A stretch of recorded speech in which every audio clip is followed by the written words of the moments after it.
All right, everybody. Thanks for tuning in to Late Night. Thanks, everybody, for tuning in to Late Night Leos. This is THORGECKO, and I have Razor Sharp Reptiles as my guest co-host, Jamie Carnes. He is nominated for Top 10 Best Breeder 2013 through Reptile Report. Jamie, why don't you go ahead and introduce yourself and talk a little bit about what you have. My name is Jamie Carnes. I own and operate Razor Sharp Reptiles. I'm a gecko breeder, and I breed some snakes as well. Most of the stuff I focus on is leopard geckos and cave geckos, and snake-wise, I kind of mess around with all kinds of different things. That's pretty much it for me. I'm not that exciting. All right. Well, let's go ahead and bring on Travis, who is Enigmatic Reptiles, Best Photographer nominated 2013, and also nominated for Best Breeder 2013 in Reptile Report. Travis, are you there? Yes, I am. All right. Why don't you go ahead and tell us about how you got started and, you know, how old you were and what inspired you to breed all these exotic animals? Yeah, no problem. Well, basically what got me started is I grew up out in the back of Los Angeles County Forest, and there weren't really any neighbors around out there, so your friends were whatever you could catch for the day. So I spent a lot of my time looking for new friends every day, and that kind of got me interested in with all the different reptiles that I could see. So that, you know, grew into a passion and a hobby where I started keeping and collecting Peruvian red-tailed boas and veiled chameleons. I started working with those. I got my first clutch of veiled chameleon eggs, and ever since then I've been hooked and just trying to diversify my collection. Oh, that's crazy. So what species you want to talk about first? You want to go with the cave geckos? Yeah, we could go ahead and talk about some cave geckos. All right. So how do you break those up? Are they each a species or are they subspecies? You have a bunch of different subspecies. Okay. So which ones do you work with yourself? Currently I'm working with 5 different species and trying to diversify and bring in some more from Europe. I might have some coming in from the next ham show coming. They didn't make size for this shipment. But currently I'm working with Luai, Hyansis, Uranus, Splendens, and Orientalis. Okay. And do you notice anything different about those in behavior? If, you know, like if one is more skittish or likes to hide more than the other? Yeah, I definitely would say, for me, at least in my collection, which isn't very extensive, Jamie might be able to chime in more on his. But I find that a lot of my Japanese cave geckos tend to be more skittish than my other ones. My Chinese cave geckos tend to be the calmest of the ones that I have. Yeah, I agree with that. Right. I totally agree with that. Absolutely. Travis, why don't you just kind of run over how you keep yours? Probably even just go right to the Hyanensis, I guess, because they're the most common. And I think they're the ones that most people are going to be able to obtain in the next few years. I mean, they've come a long way in the last couple of years. They've been pretty much almost non-existent, I think, now importation-wise, so it's mostly whatever we have captive bred. So I get a lot of questions myself. I'm actually curious how you keep yours. So. Yeah, no problem. Well, currently right now I'm actually running a trial on how I'm housing them to see if I get production differences. I have some set up in 10 to 20 gallon cages depending on the age and the group size, because I do keep my gonies in groups. And I have them set up on a peat moss. I use a little bit of bark as well as a little bit of sphagnum. I like the substrate to be primarily peat moss because I found that a lot of them, most species prefer to dig, although a lot of the Chinese ones actually prefer some vertical height. And so I use cork flats and stuff to give them the ability to get some aerial coverage because I find them to be the most predatory of all the species I keep. So I keep them basically like that. I always keep fresh water in all of their cages, although I've never seen them really drink from it. I mist the cages every night. And, plant life, I use fake plants. I'm just not one. I have a black thumb. If I planted something in there, it'd be dead the next morning. So I just use fake plants. But then I also have a couple groups set up in a racking system where they don't get as much vertical space, but I do give them a little more digging space, so they're getting about 2.5 to 3 inches of substrate. And I'm still using cork flats, and I'm still using plant matter just to give them hiding places, and they still can get some elevation, but it's not near the same. So I'm trying the two different methods, and right now I have females ovulating from both enclosures, so I don't know if there's really much of a difference. We'll find out. Now, what are you using as a primary feeder? Unfortunately, right now I'm kind of stuck on crickets because my dubia collection kind of took a hit when I brought in a bunch of new animals, and I can't quite keep up with what I need. So I'm supplementing a lot with crickets. Some of them will take, especially my Chinese cave geckos, some of those will actually take mealworms, no problem. But, you know, I kind of am not a huge fan of mealworms for a lot of my gecko species, especially anything in my cold room, because I feel as though they just carry too much fat for, you know, their slower metabolism, being that they are in colder environments. Yeah, definitely. Even in my own collection, I've seen better growth between the dubia and the crickets as opposed to feeding the mealworms. I did the mealworms probably when I first started breeding them 3 or 4 years ago, 5 years ago, whatever it was. And I noticed a big difference just even just this year I started using the dubia. That's kind of why I asked, because I was thinking you were still using dubia solely, and that's all you were doing. I didn't realize you were using crickets. But, yeah, I use crickets and dubia as well, and it works pretty good.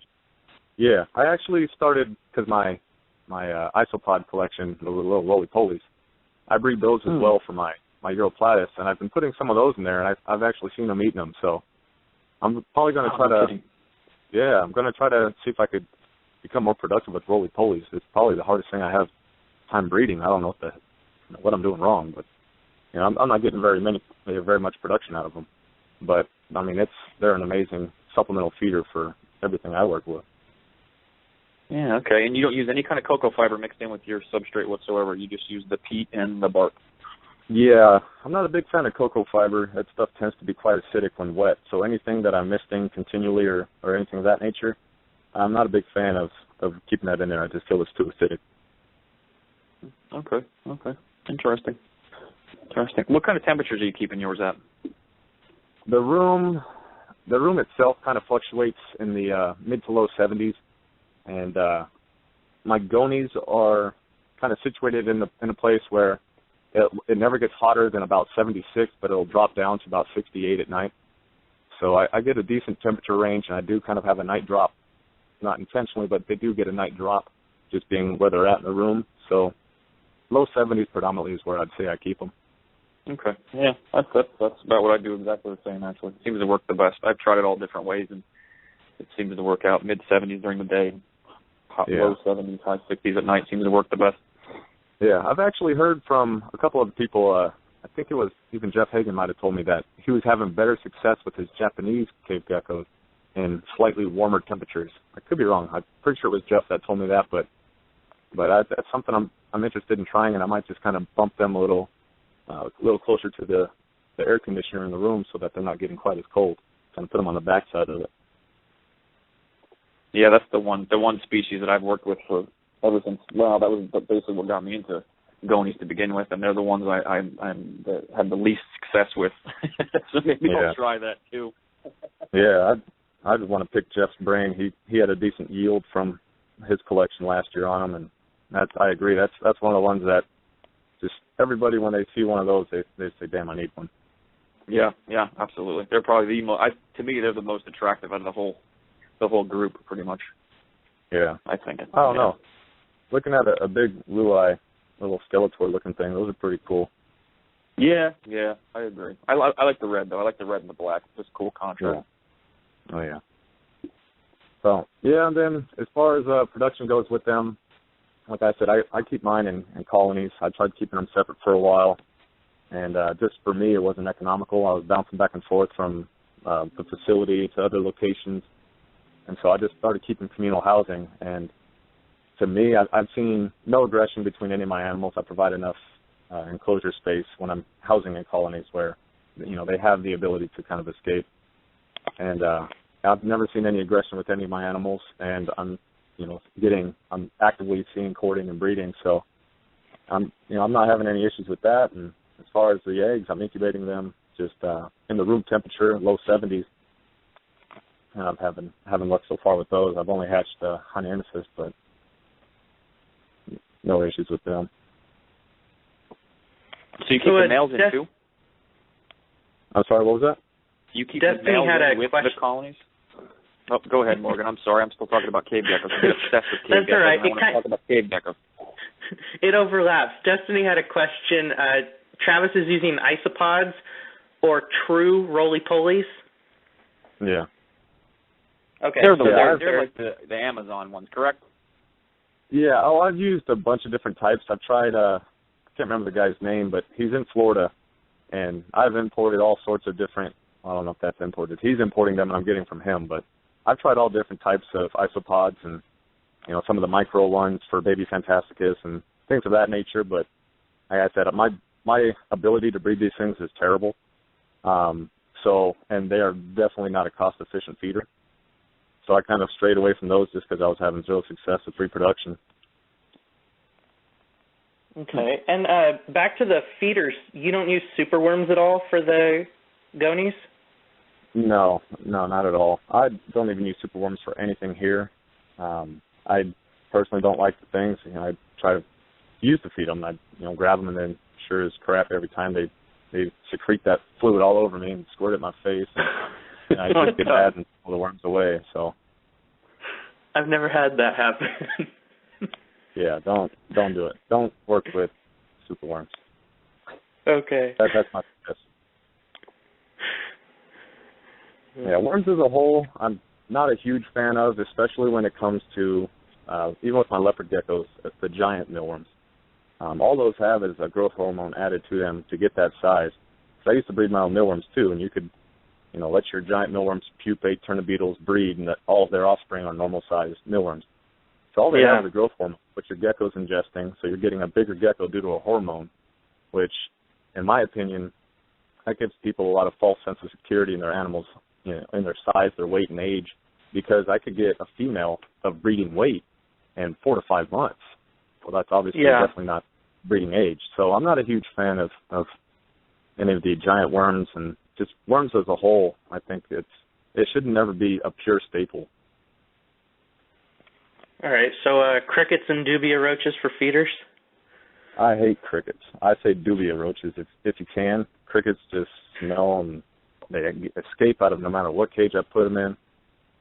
So, crickets are great as long as you don't mind dealing with them. Yeah, I hate crickets. And the die-off. The die-off is ridiculous. Yeah, that's true. You pay a lot of money for a box of dust.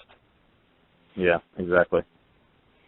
And quite honestly, my dubia collection produces quite well for me, and I don't do anything fancy. They're just in big storage totes with some heat tape running across the back half.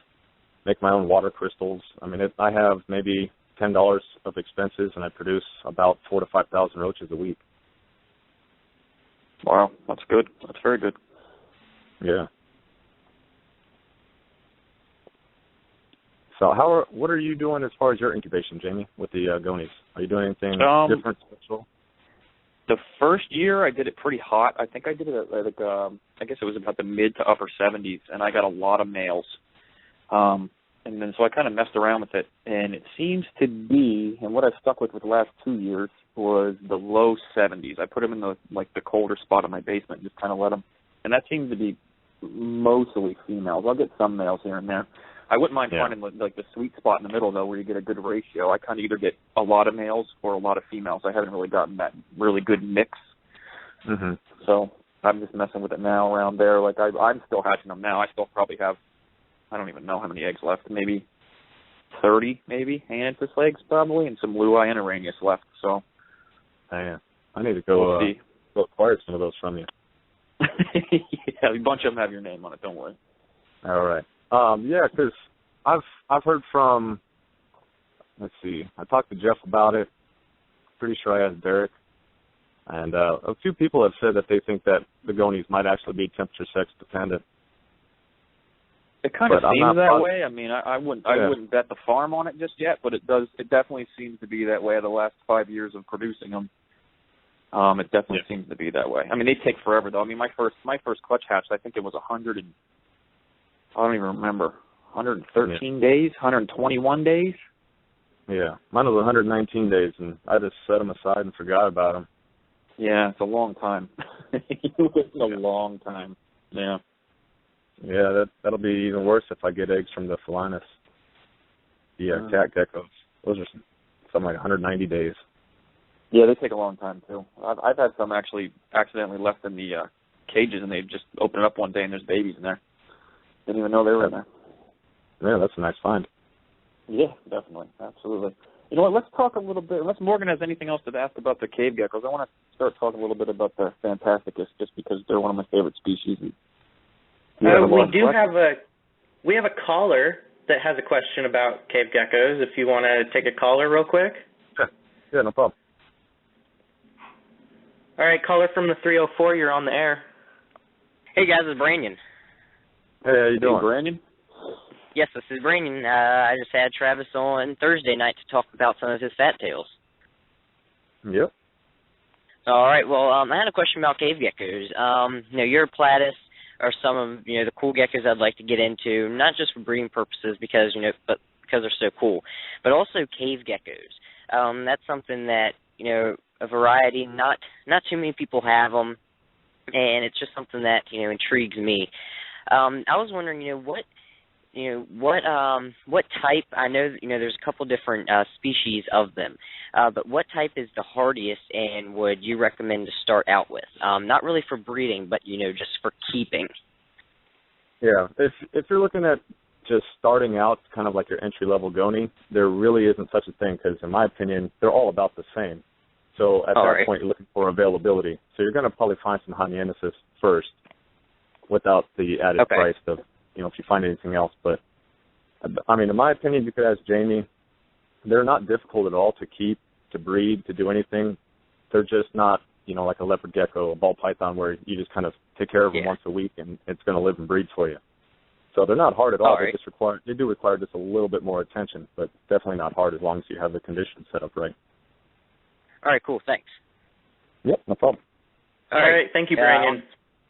You're welcome. I'll be listening to the rest of the show, and hope you guys have a great one. All right, you too. All right, bye. All right, so I guess that we should say that if anybody wants to call in, the number is 1-646-716-5403 if you've got any questions for Jamie or Travis. And let's head on to the next species.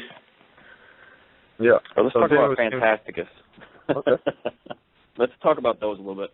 I want to talk about, if you want to give out some of your secret information about how you're keeping these things and how they're doing, and maybe some of the try to disprove some of they're the most fragile geckos on the face of the earth type stuff.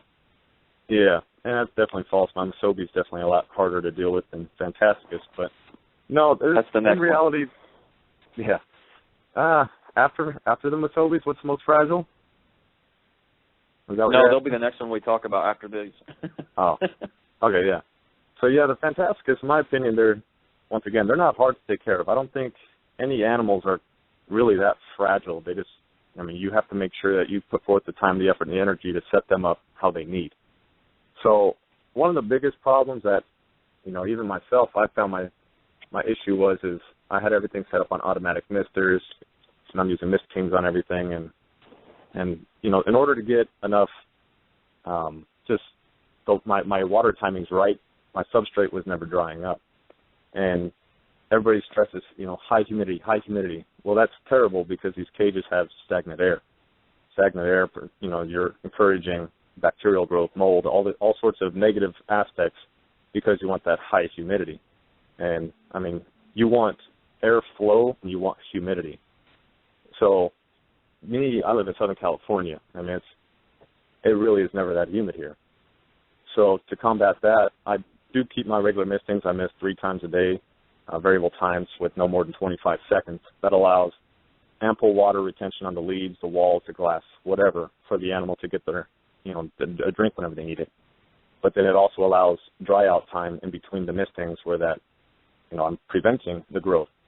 And to help supplement that humidity in between those times, I have a humidifier running in the whole room, which keeps the whole room at about a 60% humidity. So then with the added mistings inside the cages, it helps keep me at a higher humidity level while still maintaining a less prone environment for any sort of bacterial, respiratory infections, anything along the lines of excess humidity and stagnant air. So, I mean, that right there out of the bat is something that I think, I learned from, and luckily I didn't lose any animals doing it, but just kept talking to more and more people and just kept trying to gain more knowledge so I wouldn't mess up. And that's one of the problems that I noticed, I had, and most people that I've talked to that they also had while starting up. Another thing with the Fantasticus that, a lot of people don't really understand is they set them up as if they're 100%, arboreal, like they are just in the trees. And there are these of Europlatus which basically never come down besides to lay eggs. But the Fantasticus mimic dead leaves. Dead leaves aren't exactly prone at the top of the tree. So right. Yeah, exactly. So at night when I go in there, I flip on my headlamp because I'm a dork and I go check them out and 10 at night just because I want to. I walk in there and I could guarantee 75% of them are doing something on the ground, whether it's digging around, just low laying on I use magnolia leaves on the floor, and I'll just watch them crawl through there. I do the same, a similar type of mix to my gonies. I do the peat moss. I use a little bit of sphagnum, and I crush up bamboo coal just to help. It helps reduce any of the pH that's in the soil. Once again, just because they're in there. And I found my Fantasticus actually dig quite a bit.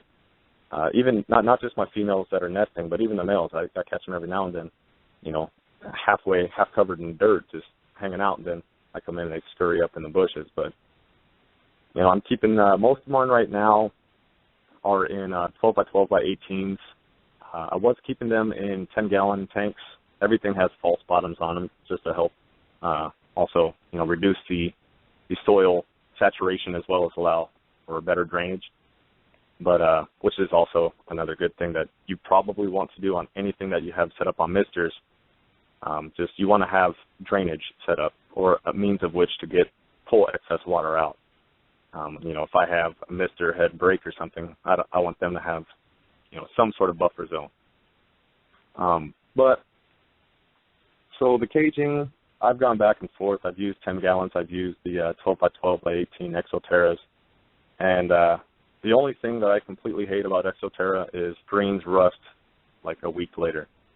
So, I tried spraying them with clear acrylic and things of that nature just to kind of put some sort of buffer on it. But in between my UV lights and the misting, it's a recipe for rust. So. Yeah, mine do the same thing. Yeah, I don't think there's any way around that. I don't know. Yeah, definitely not. But the UV light, it's one of those other things with any species is, some people say, oh, there's forest floor, how do they get UV light? And some others say, they need it in order to synthesize the supplements you're giving them. I use it. I believe that, it's beneficial for them because they do come in contact with them. They're not, a lot of the other animals that are nocturnal are actually in holes or something throughout the whole day. So they literally are not receiving any UV light, although even the moon puts out ultraviolet rays. But the Fantasticus hide in plain sight during the day, whether it's light on them or not.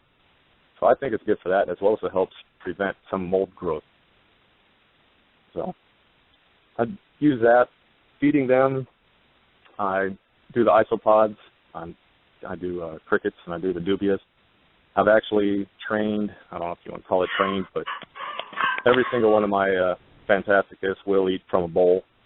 So it's nice having that because I could put the dubias inside of a worm dish where they can't crawl out, and all the Fantasticus will line up on the bowl and wait for me to put them in. Wow, that's amazing. Yeah, it wasn't that hard. All it took was when I had them in 10-gallon tanks, is I put all their little fake branches that you could stick on the glass. My whole black thumb thing, so I use fake everything. I just put all of their aerial.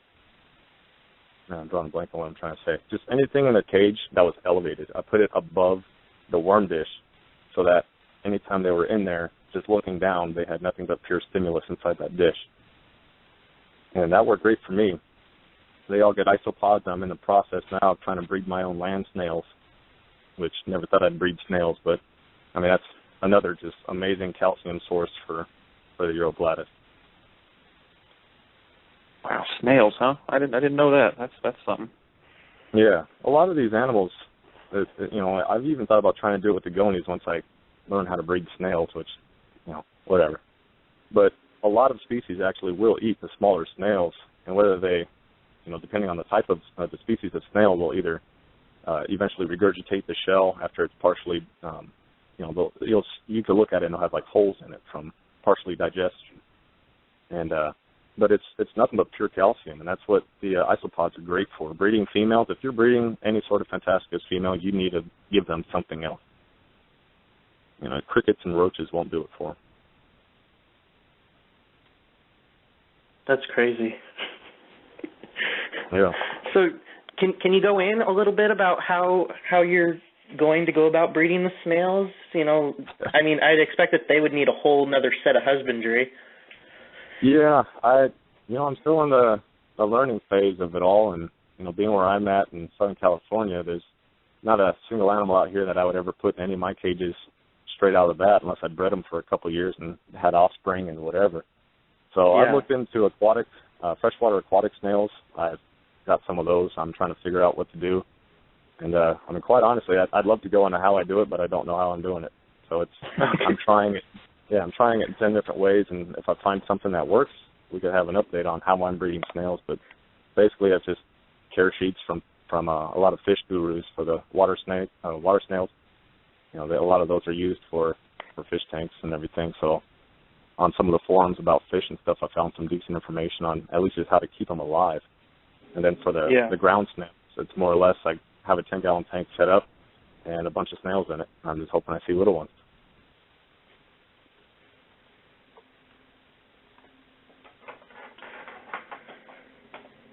All right, I could never find snails. I was looking for snails before for a couple species that I have.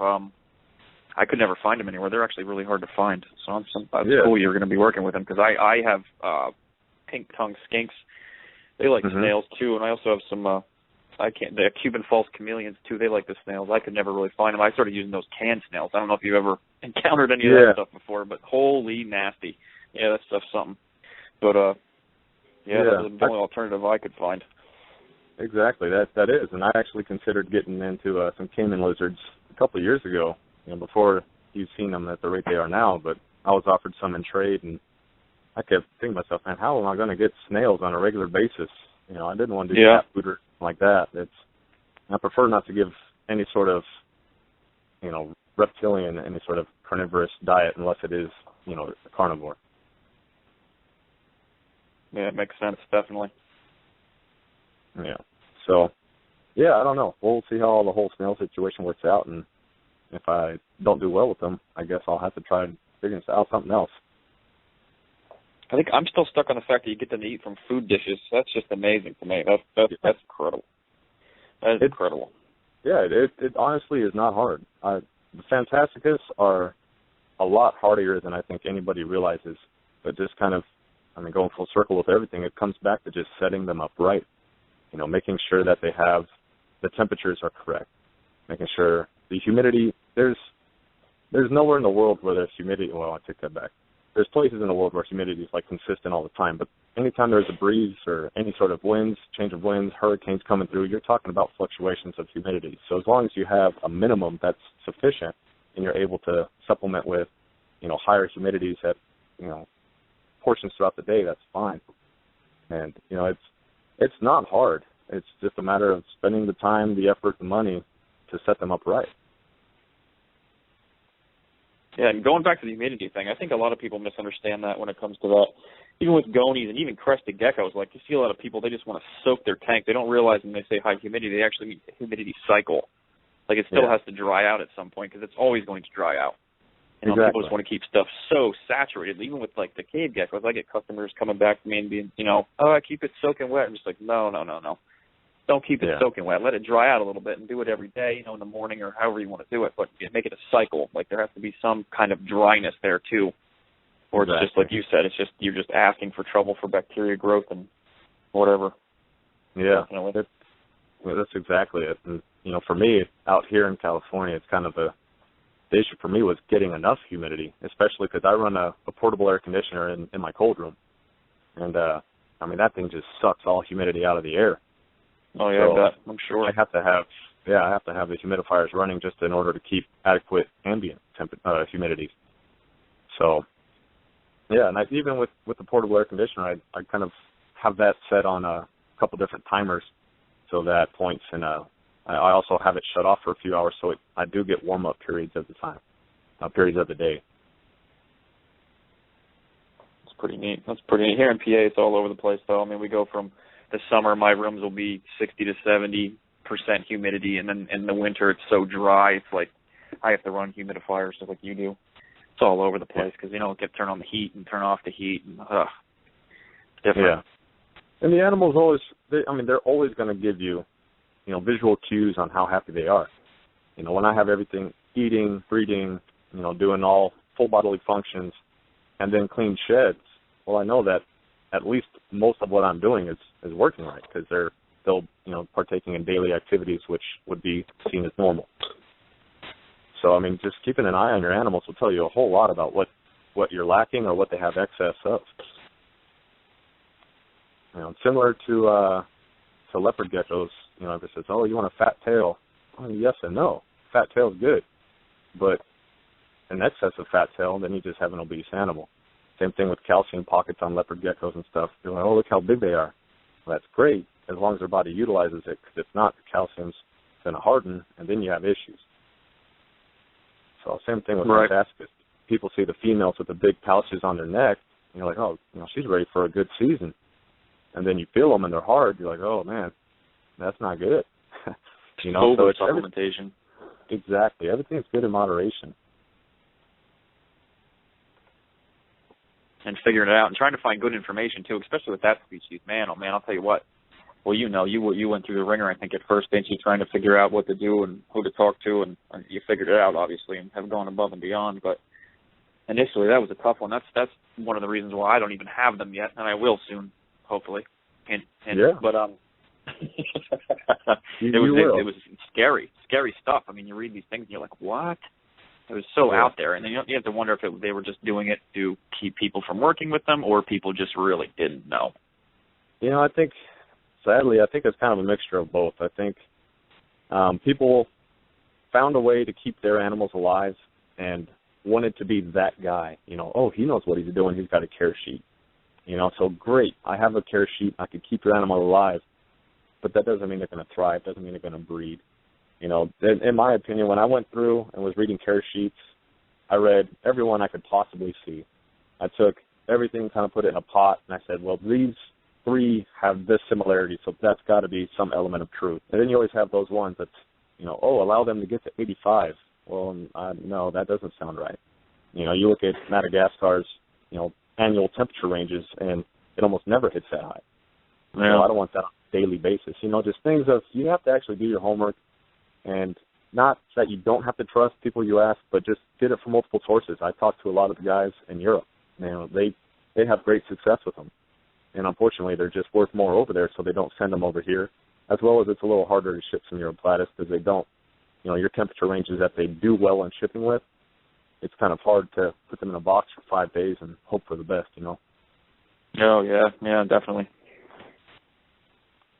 Be a nail chewer that one, waiting for that box to come.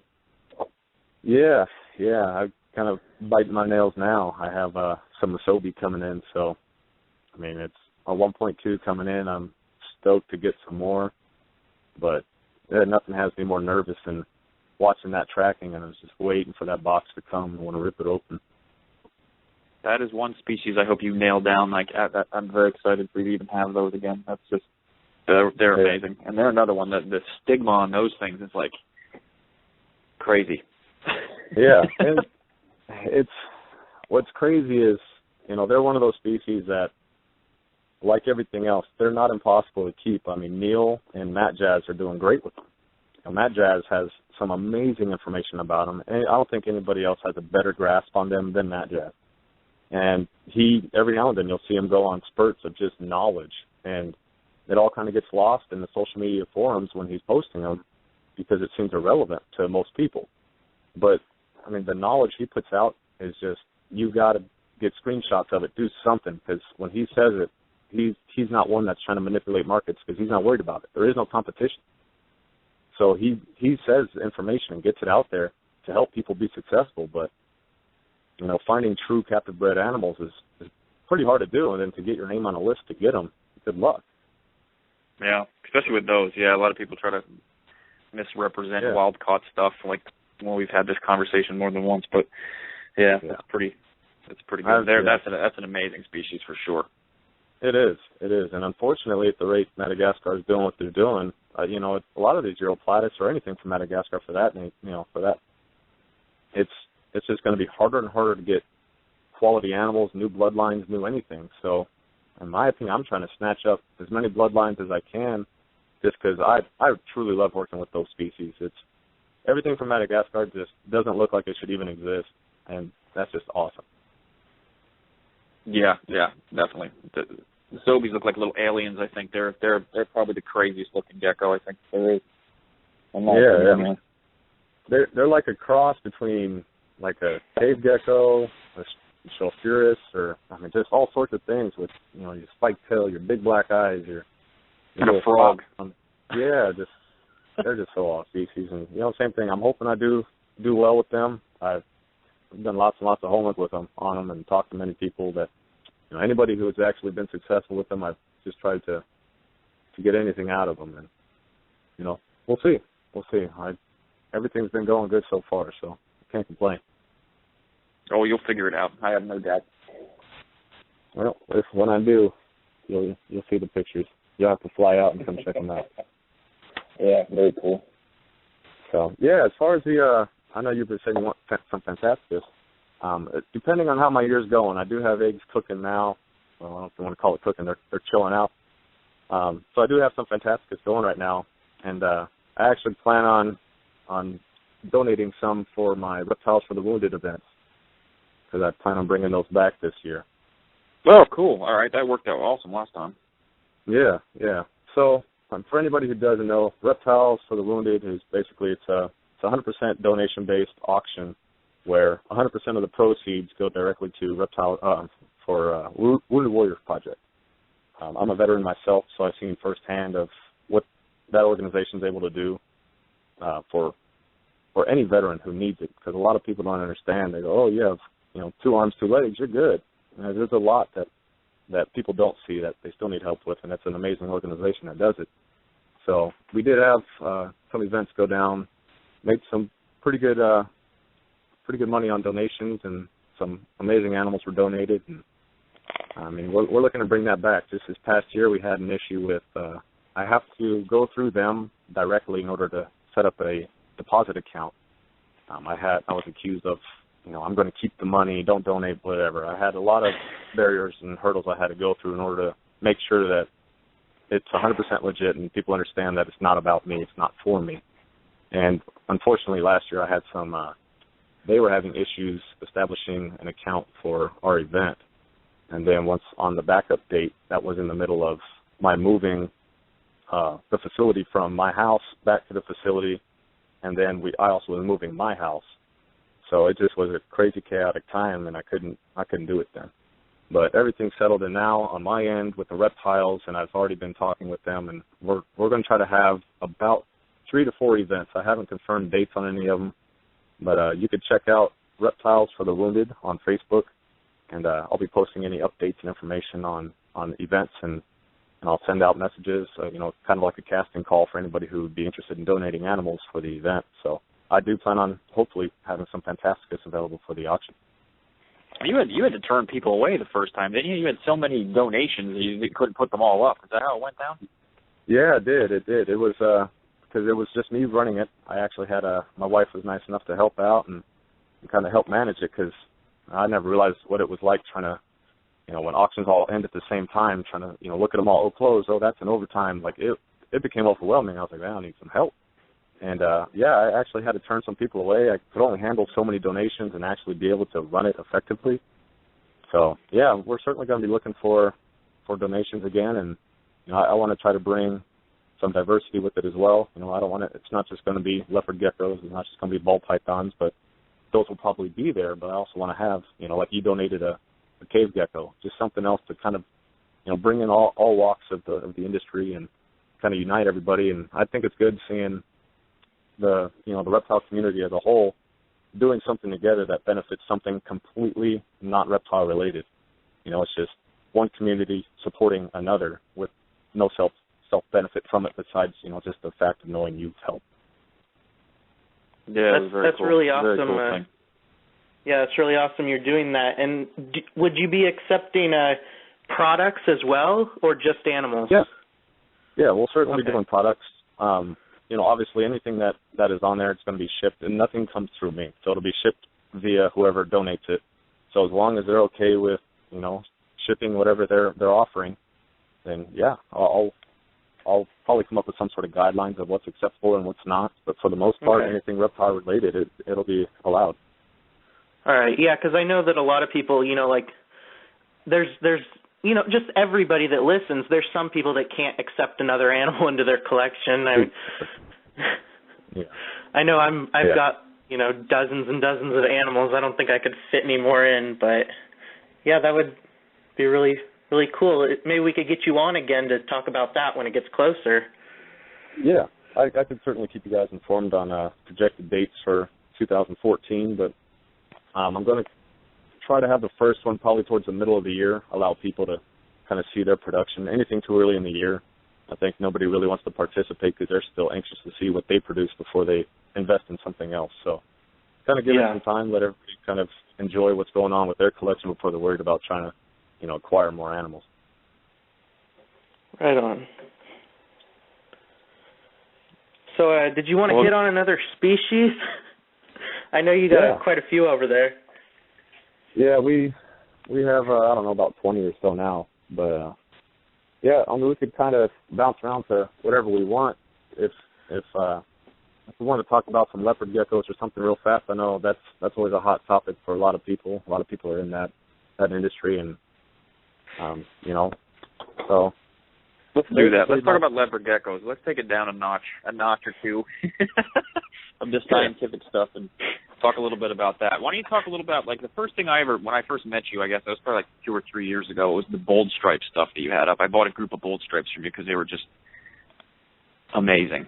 And then you did the acid stripe stuff, which is a league of its own, more or less. Why don't you talk about those a little bit? Either way, whichever you want to start. Doesn't matter. They're both cool. Yeah, well, I'm a huge fan of bold stripes.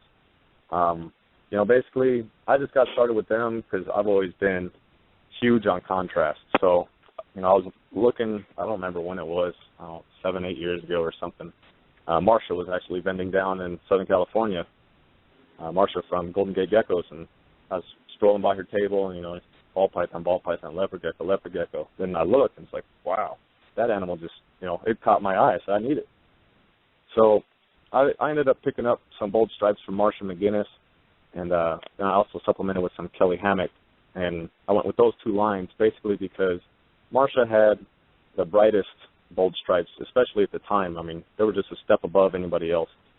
And Kelly Hammock, from HIS, she had some of the boldest bolds, but you still had a solid, good, clean stripe. Because I see a lot of the times it's a bold stripe, but there's so much other bold, just spotting or anything else, that it takes away from the stripe clarity. And so, going through Kelly and Marsha, kind of using that as my founding stock, I just kept going, obviously line breeding them and taking the brightest and the boldest, and as well as the cleanest stripes and full stripes, and just kept running with it to the point where, I started having some that looked a bit different, which I ended up, kind of subnaming it the bright bolds, which is just another project, and I was infusing more and more color into the actual bold stripe of them. And, it's an amazing project.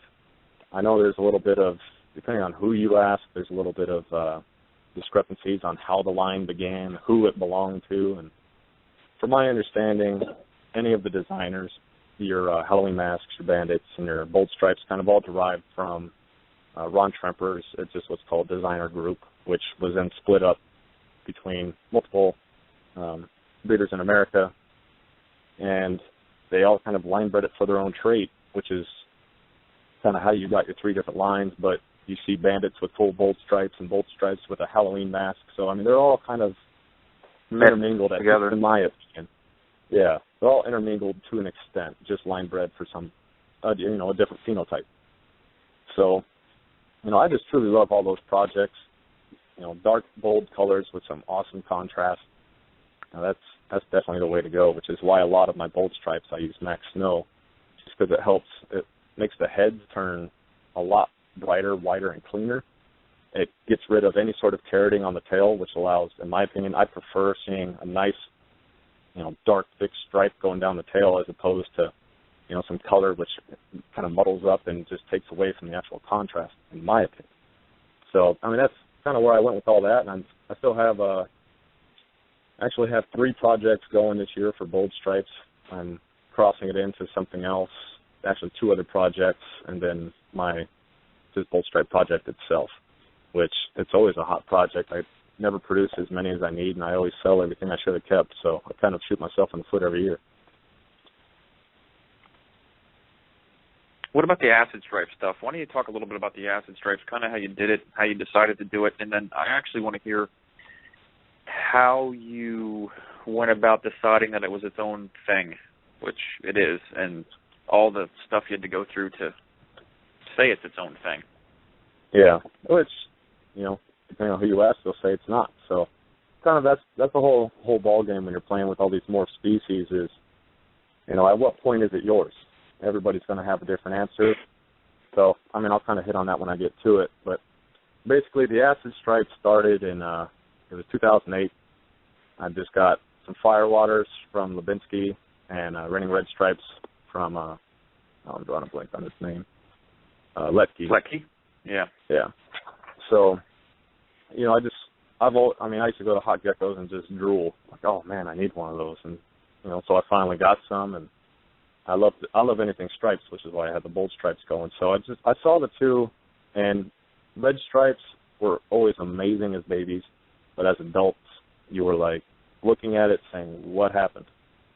So my whole goal with that project was I wanted to get more color in the stripes, brighter color in the stripes, clean up the body, and make it stay that way through maturity. So that was my whole goal with the whole project, is I wanted the reddest stripe possible with the cleanest body so that the stripes could pop. Same concept with my bold stripes. So, I just kept, line breeding that generation after generation, and it wasn't until 2 years ago where that, so I had 3 years. I had 3 years of the project going. The 4th year is when I was looking at them and, just even some hatchlings. I said, there is nothing else, rainwater, that looks like this whatsoever. I had breeders that were 2 years deep that had better stripes than, a 15-gram baby from, other lines. So just phenotypically speaking, it was already its own thing. Then the genetics of it was also its own thing because it wasn't its own line. It started off with Letke's line. But after going 3 years outcrossed, you could do the math yourself and figure out the percentage of that true bloodline in it. At some point, it doesn't stick with that name. And once I had that strong of a phenotype that was also genetic and reproducible, and it stayed throughout maturity, that's when I said, this is its own thing. Not even, I didn't want to have its own name for marketing. It's leopard geckos. I'm not going to buy a house off of selling acid stripes. So it wasn't a marketing thing, and I didn't care if my name was stuck behind it, which is why I didn't call it Enigmatic Reptiles or whatever. So I just figured that something that was phenotypically and genetically different from everything else should be called something else, just so that when it's outcrossed with something else, other lines or mixing with other projects, that it still has some sort of integrity to the bloodline that it came from. So, and it was kind of sidebarring on that. 2 years ago, I introduced some pure eclipse into the project, which kind of was a good and bad thing. As you know, a lot of the eclipses carry the patternless stripe gene, which is not the Murphy's patternless, but it's just, it kind of washes out the body pattern.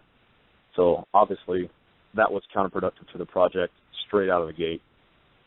So it got to the point 2 years after I introduced the line where I was able to get fully striped typhoons but I never had the stripe, just the pop of the stripe. I never had the color stay. I could not compare a Typhoon to the Acid Stripe and say that they are equal with stripe value, stripe quality. So it was a good project. I produced a lot of really nice Typhoons, and I still have some Typhoons I'm going for, but kind of went back and forth, and I think I'm going to phase that project out. I just, with the few animals that I work with, I have a lot of species, but I have 2 kids, I have a full-time job. My wife has, she works and then has her own job, a photography business, Jennifer KUHSE Photography. Check it out. So, I'm just busy. I don't have time to do a quantity thing. I do purely for quality. So if the project's not something I'm truly passionate about, if I don't have a goal for it in the next 4 years, then I don't have a point of keeping it now.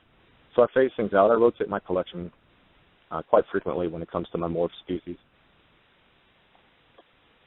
That's a pretty solid philosophy, though. You can't really argue with that. Yeah, it works for me. It keeps it fun. Once I look at, a Friday night, instead of going out on a hot bait with my wife, I'm in there cleaning poop for 5 hours. It's got to be about passion at that point. It's 100% what it has to be about, or else you're already doing it for the wrong reason. Right. You actually go out on hot dates. You have kids. Well, that's what I'm saying. I don't, because I'm cleaning poop for 5 hours. Yeah, those days are gone. I also know why. Very cool. Yeah, those definitely stand out for sure. I actually have Typhoons from you too, but mine are you had the real yellow ones are the ones that I have, and they're the ones that I keep working with and keeping them out of the orange and keeping them in the yellow. Yeah, that's a whole different take on the project too, and I'm kind of glad you said that, because a lot of people, they'll see a yellow and they think it's a downgraded tangerine. It's not a quality animal, but it's harder to get a yellow to stay true yellow than it is to get an orange to stay orange. So, yeah. Hats off to you. That's a good project, because yellow is hard to get to stick. And once you do, there's definitely a niche in bright yellow animals that retain that. Yeah, I like the yellows. I like the yellows just because it's a little bit different. I thought it was pretty cool. That's why I bought the one off you that I saw. But, yeah, because everybody has orange. Not that they're all the same, but you know what I'm saying. The yellows, like you just said, it's something different. Exactly. I remember 5 years ago I was chasing solid orange animals, and now I chase them away, and I was dying to make I was dying to make a super raptor back in the days, and I made them, and I'm looking at it going, wow, that's awesome, solid white animal, red eyes. Now what? I can't do anything with this. It's an awesome animal, but it's for future project reasons. I can't go anywhere. Yeah, the brakes are on at that point. Exactly. I mean, all you're doing is saying it's in there. Oh, it's got Murphy patternless. Okay. How can I prove that besides genetically reproducing something? Yeah. So that's when I strayed away from all that, and I learned back then, I said, you know what? I like color, I like pattern, I like contrast. Stick with those. And you should add in Afghanicus to your yellow line, because their yellows tend to stay a lot better. Yeah, working on that. That's this next phase here, because I got the yellow. I just didn't know how to keep the bold. I was getting typoed out too much. So I'm going to throw it back into Afghanicus and see what happens with it, because I definitely have the yellow. It's staying. It's pretty decent. Yeah. So I'd talk to John. John's probably going to have the best options, and that's where I got my mail from, actually. Yeah. He does so awesome for the leopard gecko community. It's crazy.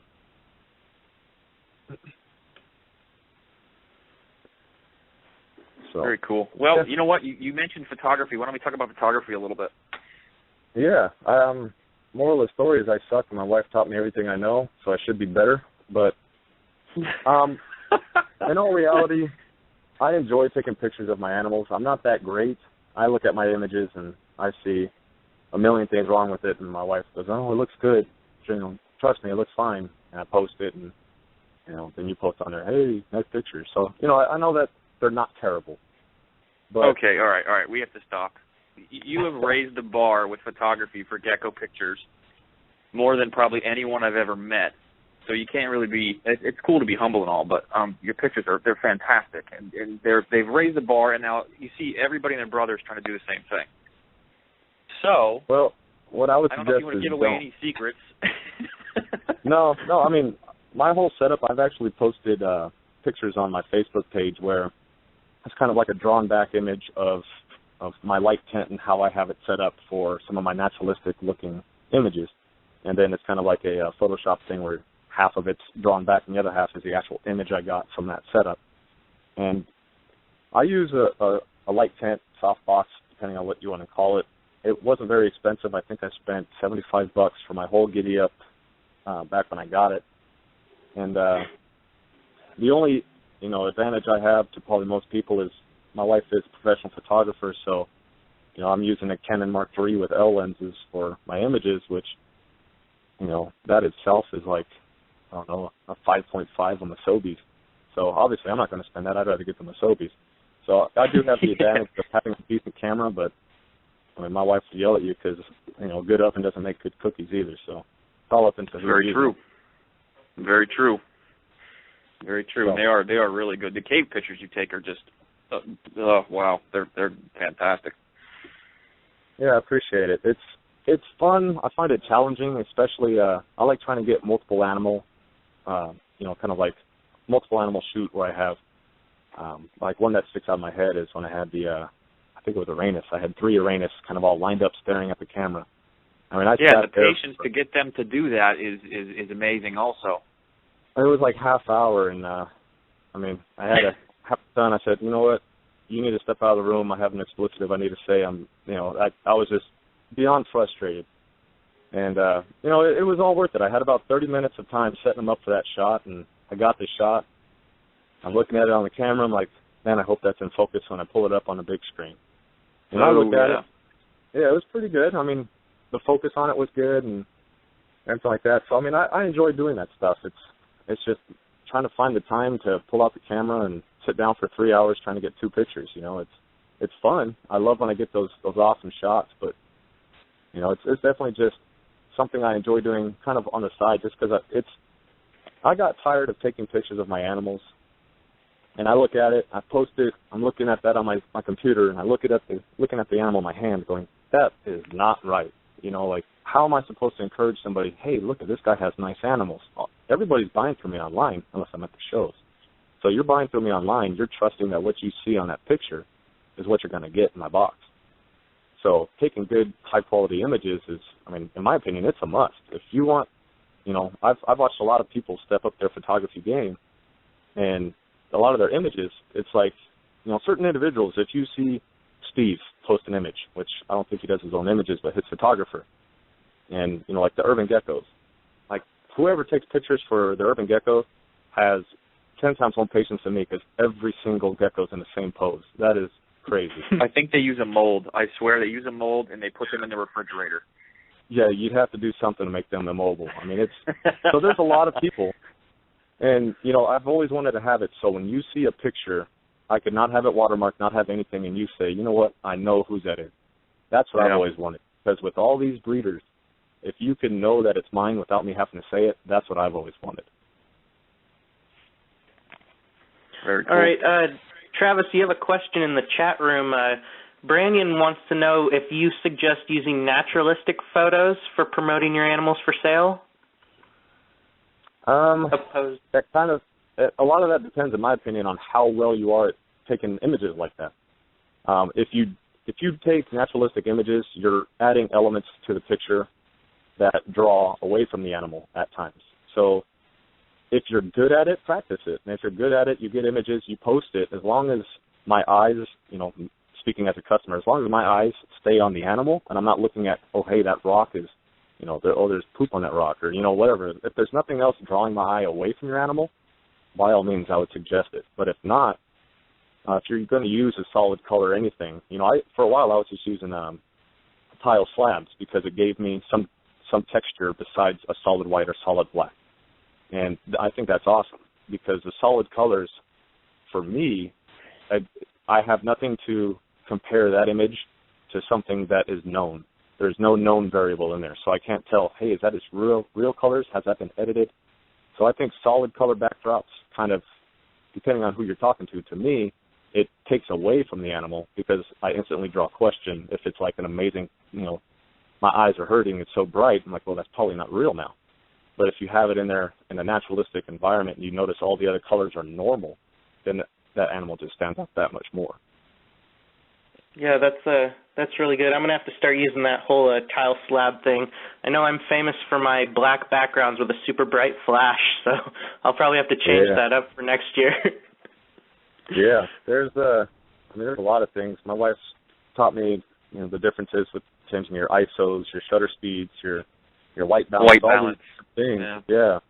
I actually, I think it was Reed from Tallgrass. I kind of walked him on, like he was sending me pictures, and I'd say, well, try adjusting this, and then he'd send me another picture. Oh, that looks better, but adjust this. And a lot of it comes down to just a camera straight out of the box is not going to take a picture. If you put it on automatic, for whatever, I don't know what it's called, just where it's going to automatically set up your white balance, all that stuff. That's not, nowhere in the world did they make a camera for taking great reptile pictures. It's not going to be in a natural light environment. It's not going to be in everything. So you have to learn to set up your camera, to change things, to move your lighting that's in the room or whatever have you, because it's a whole different element where every other shadows count. Everything counts.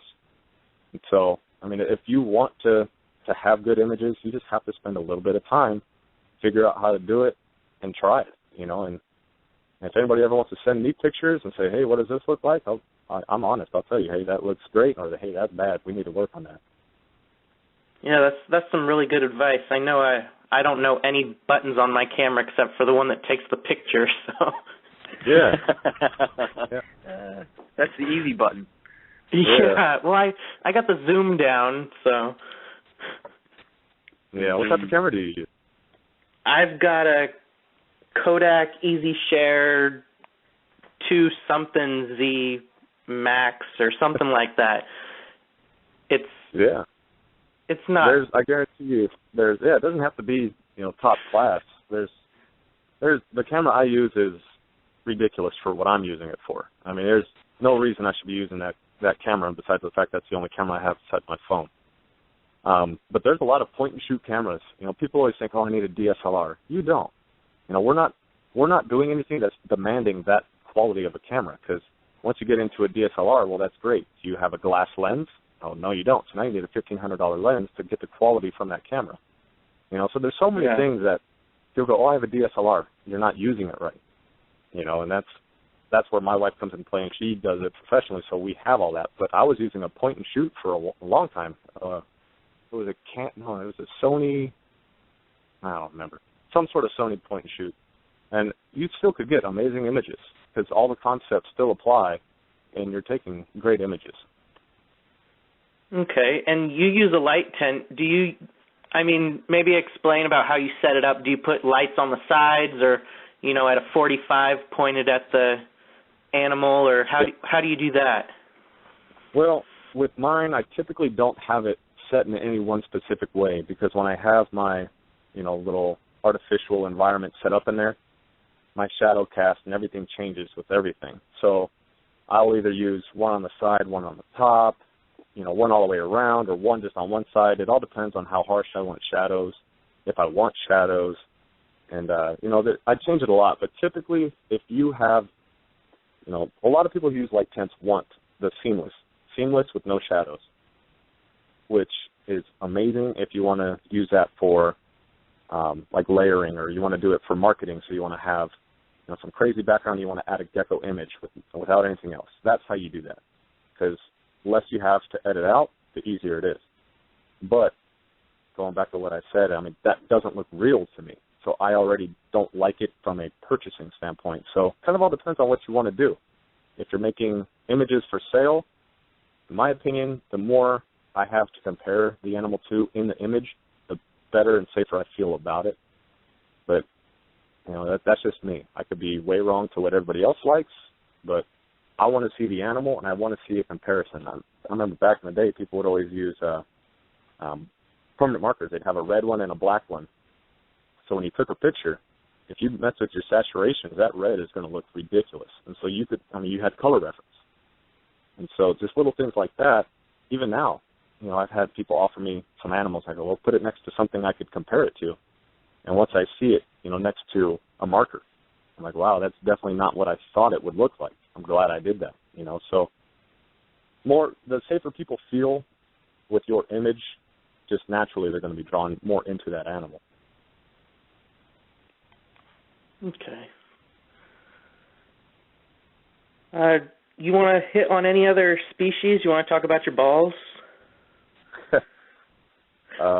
Sure. Yeah, yeah, go ahead and hit on that. Yeah, so my ball pythons, I have a few projects going. I actually, just this year, I slimmed out a large majority of my collection, probably about 80% of it, sold about 100 or so animals. And my whole thing with the ball pythons that's kind of different from everything else and what keeps me hooked is with all my other species, especially as much as I love, you know, like my cave geckos, I know what's coming out of that egg because there's, besides maybe some pattern variants, I know what's coming out.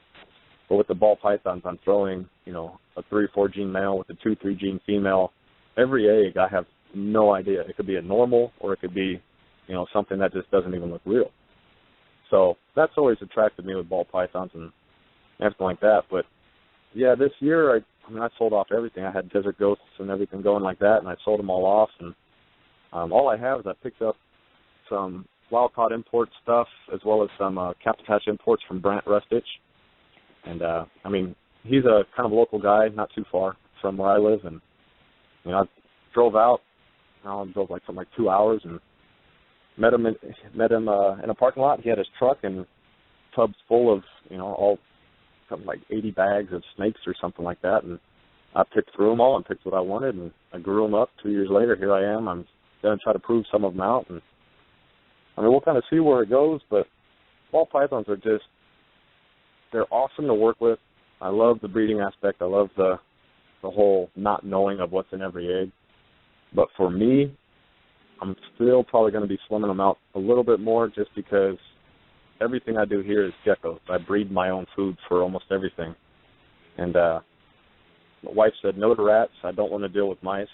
And I get tired of going every week just getting food for them. And I used to have a bunch of frozen thaw, but you know, my daughter's getting older, so we're increasing our own our own food intake, and I don't have room in any freezer. I don't want to set up another one just for some snakes. So yeah, they're fun though. If you're looking to get into an entry-level snake that's going to stay smaller but still have plenty of morphs and things to play around with, they're definitely a good animal to get. And there's, you know, as much as, just like with leopard geckos, everybody complains about the market, but the thing that people don't understand is the market is so big that the demand is always there. It's a species that you don't have to market to build the demand. You just have to produce it and find who will pay for it. So, you know, I'm sure Jamie can attest with some of these cave geckos, everybody says they want them, then you tell them it's, you know, $450. They look at you like, yeah, I'll pass. I'll get 5 leopard geckos for that price. So yeah, it's a species where you can have a lot of fun with it, but if you want to really make that you know, return that everybody sees, oh, I could sell this snake for $30,000, and then, you know, everybody, the market's paying. You know, it's one of those things. You're always going to have issues with any morph species you work with, because the thing with morphs is they all depreciate depending on how many are produced. So they're a real fun animal to work with, and I definitely would suggest them to people who are looking to get into some sort of smaller, you know, a bigger species but smaller. You know, you're not working with colubrids, but you want a python, you want a boa, you want something besides a colubrid. They're a good introductory animal to that world.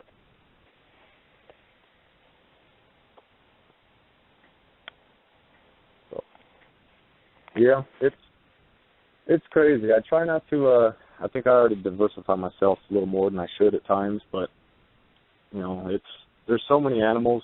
I go through and I look at you know, different forums or, you know, on the internet just somewhere, and I'm seeing a picture of this animal. I'm like, man, that's amazing. I need one. You know, and I do the research. I'm like, wow, I can't take care of that. Never mind. But anything that I have the means of taking care of that I really want, you know, I push for them and I try to get them.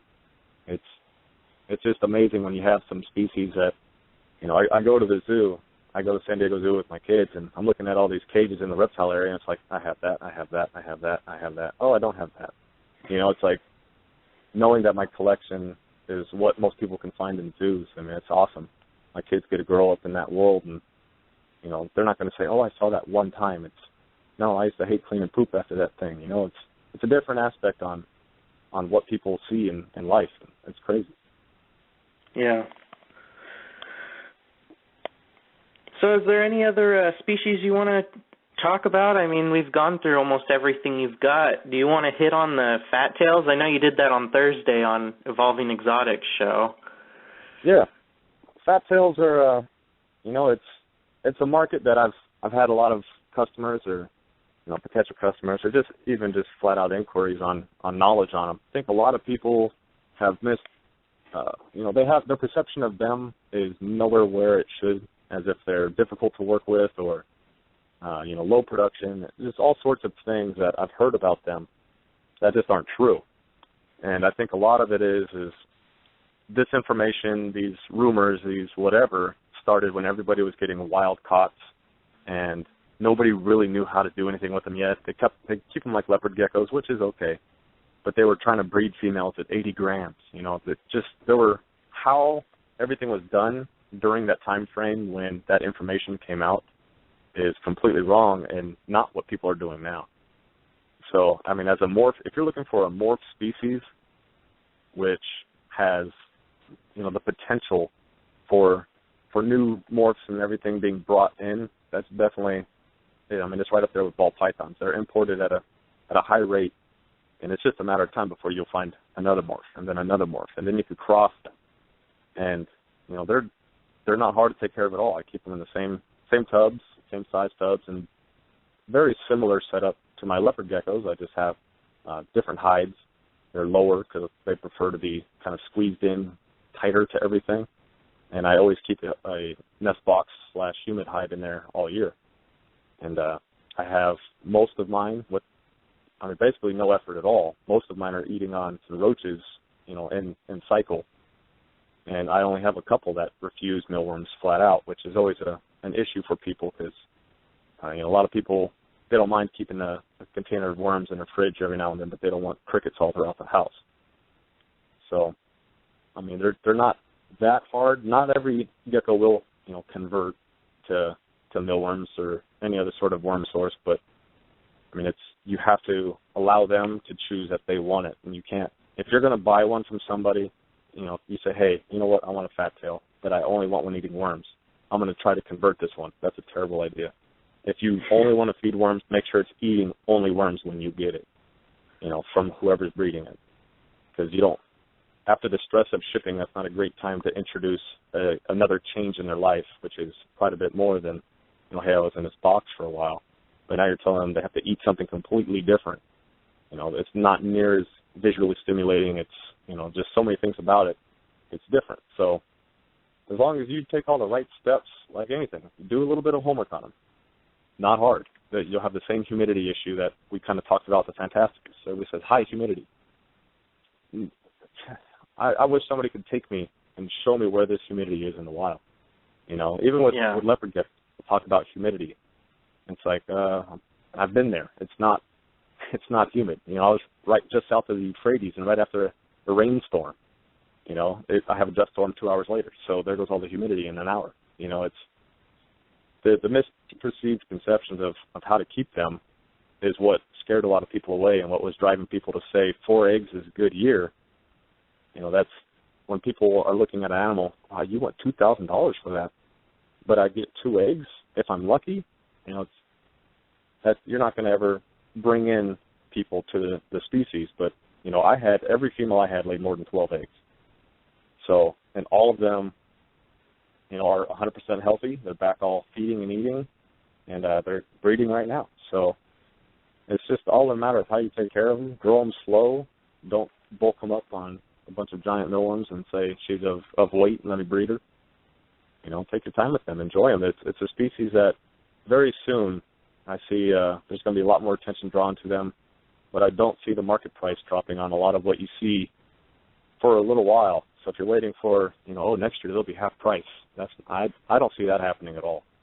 You know, especially saying what I sold stuff for at the beginning of the year to what I'm selling them for now, I definitely wouldn't project that whatsoever. So if you want into them, you know, you have to be willing to spend a little coin, but if you don't, you're just going to have to wait until the market actually does drop them down to that price. Yeah, so why don't you talk about some of the, morphs that you work with? I know you've probably got the best-looking Oreo whiteouts I've seen. Yeah. So why don't you touch I on agree with that? Yeah, speaking of which, I owe Jamie an Oreo, so he's probably mad that I only have one and it's growing slow. It's one of the few that chooses to convert.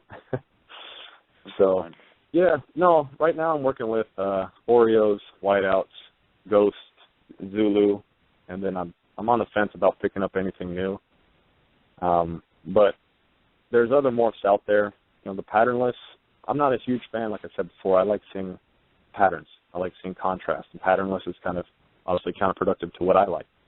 But then you see the picture of a patternless ghost, and that's just, I take that back, a striped patternless ghost.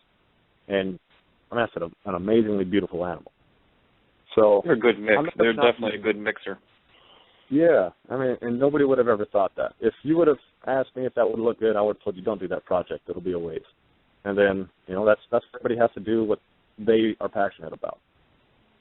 But currently I have some double het Oreo Zulu, possible het caramel pairs, so it's a 1.6. So, fingers crossed if I hit on a double or a triple, that'd be awesome. As far as I know, those would be firsts. So, I have a few little things going, nothing too crazy with them. I have whiteout Oreo going to Ghost or Tangerine Ghost. Tangerine's kind of similar to Leopard Gecko. It's just a orange pigmented or an enhanced orange pigmented gecko. So, which, by the way, Steve has some of the best looking ghosts out there. And one thing with Steve that a lot of people don't understand is, I've never physically been to his facility, but he vends most of the shows out here, and I talk with him. I've talked to people who've been to his facility, but he runs such a strict, there's hand sanitizers everywhere. You're wearing booties, and it's so clean and stringent that, if you send him animals to go to Europe or he brings something in, they never go in his facility. It's a completely different building. You are going to get healthy, good animals from him. And, people always wonder, who should I get them from? Of course, I'm going to say, hey, buy from me. But, Steve, Jeff, Jessica has good stuff. And outside of that, there's not a whole lot of top shelf producers that I see sticking around. I know Pat Klein works with them, and I don't know about recently, but he kind of was on the fence if he wants to work with them still. Chris, and I know Jamie's going to be producing some, so you can watch out for him. But that's what's awesome about them. It's not an oversaturated market at all, but it also kind of produces that exclusivity that, hey, I have this, and only 3 other people in the world do. Yeah. So do you cool anything? Do you cool your fat tails? As far as kind of like with all my animals, I don't have a cooling period where I'm cranking on the air and turning off the heat. During the winter, actually starting in August, I dropped my temps on my fat tail racks only down to 4 degrees. 4 degrees less than where it's at. So at that point, I have a hot spot in the low 80s. But my ambient temperatures in the room, so what would be their cool side, really never gets below the mid-high 70s, simply because I have other species in there that would not be good. I would screw their whole season up just to cool something which doesn't really need to be cooled. So they do get a slight cooling, but it's nothing crazy where it's like I take them out, put them in tubs, and leave them in my garage. It's nothing that I would consider cooling. I just drop down temperatures, and then, I'm still feeding throughout the whole period, and I'll still introduce males and females because I'm not dropping temperatures below anything which is abnormal. It's kind of more or less I just cool them down. If I had to tell you exactly why I do it, there really isn't a good reason besides the fact that I just kind of do that with everything in that room, and it's always worked for me. So I'm a creature of habit. It's always worked. I don't want to stop just because I don't have a legitimate reason, because I don't have a legitimate reason to stop either. Well, it hasn't hurt your production, that's for sure. So I guess that's kind of out. Yeah, no, I don't know, they're an awesome species, and I hope to see more people working with them. And for a while this year, I debated selling them off. I actually had offers on my whole collection, and when I was in the process of moving the facility and all this stuff, and a whole bunch of issues, I was, the money would have been handy. But I sat there and I just kept looking at them. I said, you know what, I can't do it. I enjoy them, and I didn't want to sell them off because for what I could have got, it's not worth what I enjoy them for. It's for me. If I made enough money doing this, I obviously wouldn't have a full-time job. So I mean, it's all about the passion for me. Yes, some money's made, but that's not what it's about. I make the money, and it goes right back into buying something else. So it's not even for me. It builds my collection. Yeah. That's so exactly we've got how I am. We have a question in the chat. Brandon wants to know, do males or females have a better attitude towards being handled, or is there any difference? I mean, that's a question that goes either way. If it's in the middle of breeding season or something like that, obviously you're talking about hormonal changes. But, I mean, if I just said collectively as a whole, I find that my males tend to be a little more docile than my females. And part of that could be the fact that my males are housed on a separate rack that my daughter can reach. So I don't know if it's her interaction with them that's kind of made them like, oh, I guess you can pick me up however you want because you're going to. So from what I've seen, the males tend to be a little more calmer, even as babies. The males tend to be a little more docile, a little more calm. But fat tails in general, I think they're either all or nothing. It's either you open the tub, they freak out, puff up, and I mean just crazy little geckos, or you open it up and you can pick them up and you have to watch them breathe because you're not even sure if it's alive. Yeah, I think the whiteouts are the grumpy ones. All the whiteouts I've ever produced are usually kind of salty and huffy and puffy. They seem to be anyway. Yeah, I'd probably actually agree with that one. Whiteout, for whatever reason, I don't know why. It seems like the more white they are, the more nasty they seem to be. And I don't mean nasty as if you can't touch them. They're just slightly crabby. Yeah, I agree. Most of my whiteouts were about the same. I think, thinking back on it, the whiteouts and then the Oreos were usually the calmest. Right on. What about temp sexing for incubating the fat tails? Do you notice any difference in between any of the morphs or as a species as a whole? None of the morphs I work with have I seen any sort of variance with it. I incubate them in the exact same way as I do my leopard geckos with pretty much the same success rate, 99%, where I'm just natural diversity in the wild. I mean, you get an oddball. So I have produced a male from females. It was one, and like I said before, it was kind of in the middle of me moving facilities and stuff. So, and it was within the first 2 weeks of development. So, I mean, it could be 100% non-related to that incident, or it could be completely attributed where that day of fluctuating temperatures could have been the day it was, determining its gender, which obviously it's not just a one-day deal, but there was a variable introduced into that specific clutch, which I wouldn't say that it didn't have an effect. Okay, so pretty much higher temps you get males and lower temps you get females. And... Exactly. Okay. From what I'm seeing. How about you, Jamie? Yeah, it's pretty much the same. The only thing I always struggle with getting male amels for some reason. They just don't just doesn't happen for me. I'm not really sure why. As with anything else, I can get males. Speaking of the amels, I've heard that they are, of the morphs that are out, that they are the least prolific. Have you seen anything where you would say that might even be plausible, or is that smoke? I think I've been breeding those. I got those in patternless, I think, in early 2009. And yeah, I would say they're kind of like 1 year you have a pretty good year, and then they're not very.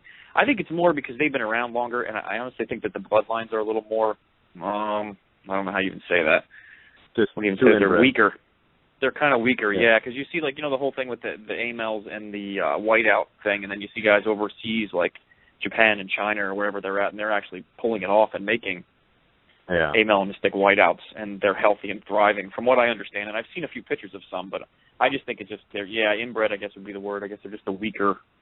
Yeah. Like patty stuff, I think is fine. I mean, I've bred them pretty much every year since then. They seem to be pretty good, but the AMLs definitely for sure seem to be kind of weaker, I guess. Yeah. See, and I don't understand why. That's not a project I'm in, that I'm chasing. But if I were, I'd be interested in trying to see if I could import some from somebody to just bring in some new blood. Yeah. Because, there's the problem with projects like that is it was one of the first ones.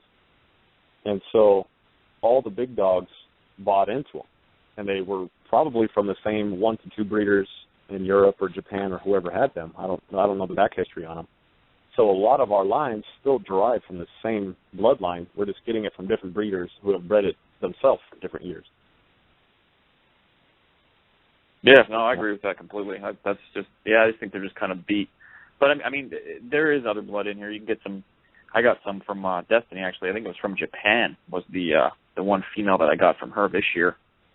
So we'll see how that goes. I got a different male to try. One from Sykes actually, and I'm gonna try to put him to the Japanese imported male female. We'll see how it goes. But I like them. I mean, I like them just for the fact that.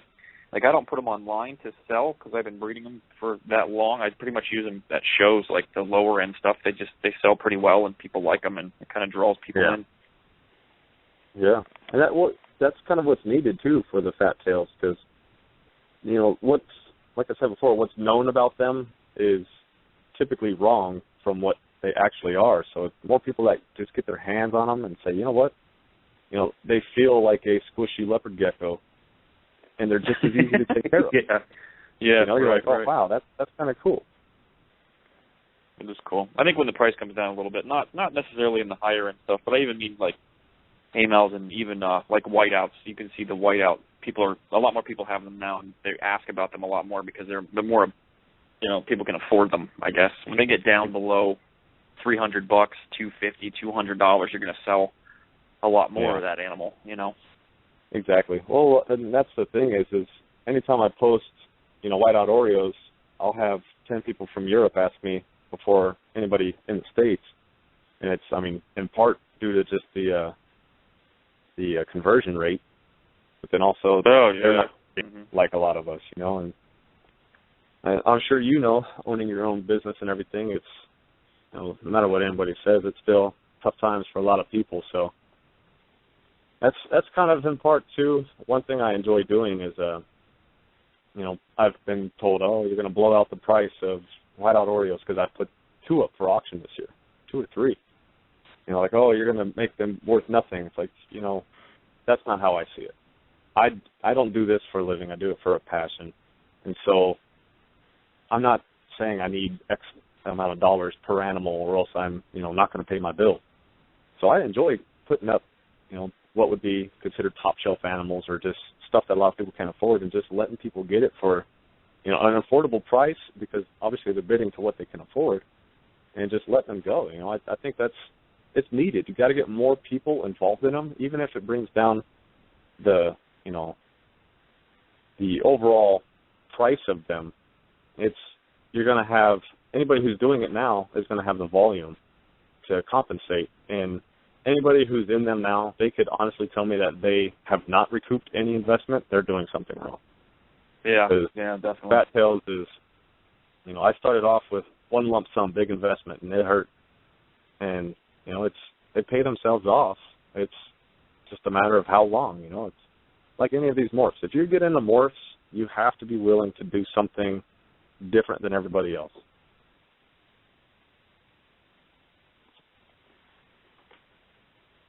That's definitely tough to do, kind of, but yeah. No, you know some of the other species I'm trying to get my hands on and stuff that we both are going to be having here soon. So, there's always something new going on, and I'm always trying to look for new species to work with. And I'm half tempted right now to phase down almost completely my hot room and just start working with a lot of the cooler species. Just because, in my opinion, just going back to Fantasticus, the natural diversity between these things is insane. there's no such thing as morphs. Some people say, oh, there's a dark phase or whatever. It's yeah, just color phases, right. Yeah, it's just a color phase. I could breed a dark to a dark and get a light. I mean, there's not, it's not like nobody's ever bred specifically like, I produce only black Fantasticus. Nobody's saying that's not how it works. It's just natural diversity through them. I mean, if I have a bunch of pictures posted on my Facebook, and I don't know, it's like, I think it was like 20 or so of my Fantasticus that I had out at the time. And, I mean, I have maroons with burgundy and black and everything like that. Yeah, not one looks the same. I remember seeing those when you put them up. Yeah, they're all very, very different. Yeah, it's just so amazing to work with them like that. And now that we're kind of talking about Fantasticus again, one thing we didn't talk about was kind of determining the different sexes. And I've seen a lot of people where, they say, oh, it's got the white teardrops, it's a male. So there's two things which people typically will look at in younger animals and try to guess, because at that point that's what you're doing. But typically males have white teardrops coming from their eyes and the tail notching. So like instead of looking like a smooth leaf, it's going to have all the notches in it. Those are two characteristics which are common in males, but not exclusive to males. So there are females that will have either notched tails or teardrops or both. So, I mean, once they're old enough, you could obviously see the hemipenal bulge, but the teardrops and the tail notching, I mean, that just adds another kind of factor to them being unique.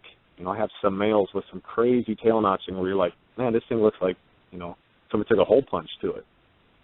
Like tribal art. Yeah, I mean, it's cool. You never know what's going to come out of that egg with those as well. Am I going to get something, just kind of like a plainer, just a soft green with, some of the lichen-looking stuff under his neck, or am I going to get something just obscurely insane and, insane, and you're just looking at it going, wow, I hope those colors stay, it's awesome. And what's kind of cool, too, is go ahead. No, go ahead. I was going to say that, like, the tip of their tails, they control it. It's almost like a lure. Yeah, I mean, maybe, I don't know if they actually use it like a lure, but almost like slightly prehensile. They'll use their tail, kind of hold on. But it's so crazy when you're holding them. Hey, like if you start touching just like the tip of their tail, they'll like wiggle it to get away from your finger, and it just looks so weird because you have obviously this animal that looks like a freak already, and then its tail tip is like running from your finger. It's just crazy to look at it. I can't wait to get some of those. I mean, I used to work with the spear points, and going back to that thing with the white teardrop making it male, and that's actually the males that I had. That's how they work, because I always thought it looked like it was like bird poop on their face or something. I really didn't realize that was a marker for male. Yeah. Crazy. I'd have to look at my album again to see. I probably should update that thing. That thing's really old, but yeah, we currently have something like 27 Fantasticus right now, all breeders. But we have a few females that are a little young, and we're not positive on how well it's going to turn out for us. We do have eggs going. We did lose a bunch of eggs during the move from the facility, which hurt so bad I just wanted to cry. But, yeah, you and me both, pal. Yeah, I mean, nothing's worse than already moving away from a facility, and then you get there and something that I was just dying to see hatch, like 2 weeks from hatching, I'm like, oh my God, what do I do? So, we're hoping for a good year. We kind of already had a pretty big bump in the road when it comes to overall production on them. But, I'm going to have to check and update that album on our Facebook page. But we do have, I don't know, at least 20-something images of Fantasticus on there. And you can see what I'm talking about with just the natural diversity, as well as looking at you can see the eye drops and tail notching on them. And, I mean, you can even quiz yourself if you think you've got them all right or something. Maybe I'll post them all and have a $50 gift card for whoever could identify their genders based off of just what's on there, Am I allowed to play? Because I got banned from a lot of your competition things that you were doing. Yeah, because you always cheat. I talk to you the day before I do it, and then Only way you get all the right answers. It's funny that, and sometimes I do actually know what I'm talking about once in a while, but once in a while. No, you usually know it all, especially when it comes to gonies. You still teach me stuff about them, so. Funny. So what do you think the most anticipated project is for this coming season that's going to be starting here soon? Anticipated project as far as production, I'm really hoping for a good Fantastic this year, as well as my Orientalis, because I have with my Orientalis I have a wild caught female that I picked up I don't know, about 6 months ago, who's ovulating right now. So I'm hoping for something fertile from her. It'd be nice to have some sort of new blood going. But just Orientalis, I really want to get some. Jeff always makes me mad whenever he sends me pictures of, like, oh, I'm cleaning tubs, and it's like 8 of them running around. I'm like, shut up. Yeah, right. Yeah, no, I don't even look. So, yeah, anybody else interested in cave geckos, you could always contact Jeff Hagan, too. He's got a pretty good group going on over there. Yeah, quite the question. Yeah. He's a good guy, too. Yeah, I'm really hoping for a good Fantastic this year, and the Masobies will be a little young for this year, but just, man, can't wait for those things to get of age. That's my all-time most anticipated stuff is the Parador and Masobies. Very cool. Okay, so I'm getting some questions about how you set up and care for your dubia roaches. Okay. Yeah. So if you want to just... Yeah, I could go ahead and elaborate, kind of explain what I do. I used to have, well, I think it's still up. I have a video on my Facebook of how I used to do it, which it's basically I have big storage totes. Don't quote me on size, but it's roughly 3 feet long, 1.5 feet tall. So I don't know, however many gallons that is, somebody probably knows. I use those, and I cut a hole out of the top, put a screen so that I have good ventilation. I run heat tape across the back, and I keep them in my hot room. The thing with the heat tape that I've noticed, and I talk to other people who breed them and everything like that, is without the heat, you get minimal production, and I've noticed males will actually eat the babies. So with the heat, I found that heat and a good diverse food option. I use the bug chow from Marcy.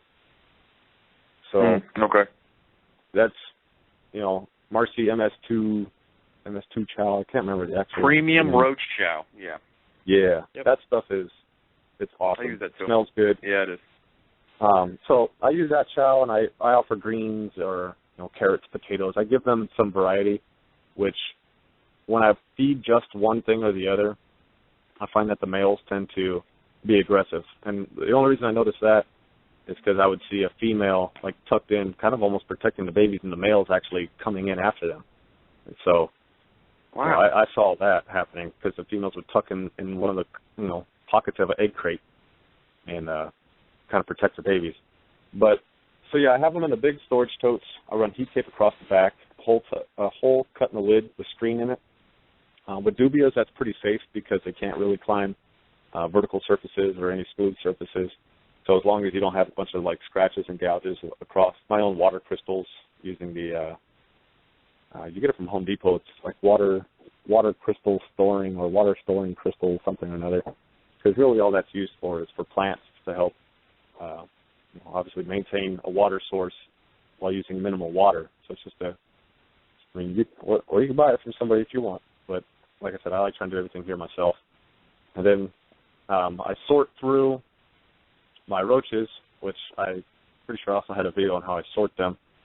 I use buckets I only sort for 2 different hole sizes. So I have my adults and then all my babies, and everything else falls through. And I sort once a week, and I set up the babies. I leave them with the frass of everything else, which is, just the fecal remains. And then I give them chow because the babies actually will eat the frass as part of their diet. So I do that. Everybody gets the water crystals. I do water 3 times a week.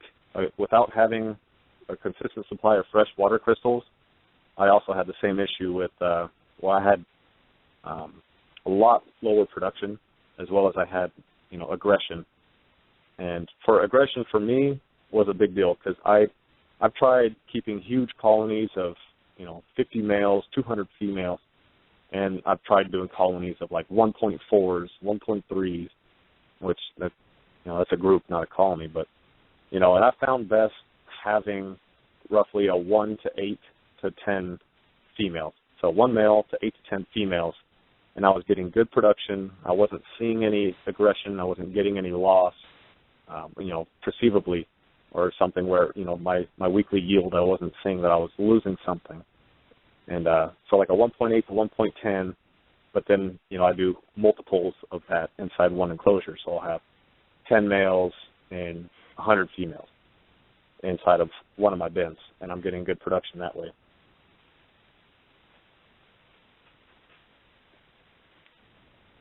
So, in a nutshell, that's basically how I keep and do my roaches. Okay. All right, and I got another question.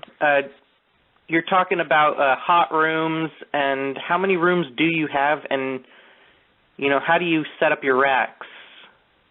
Okay. I have 2 rooms, just a hot and a cold room. My racks, I'm 100% animal plastics. I use nothing but animal plastics, never had issues with them.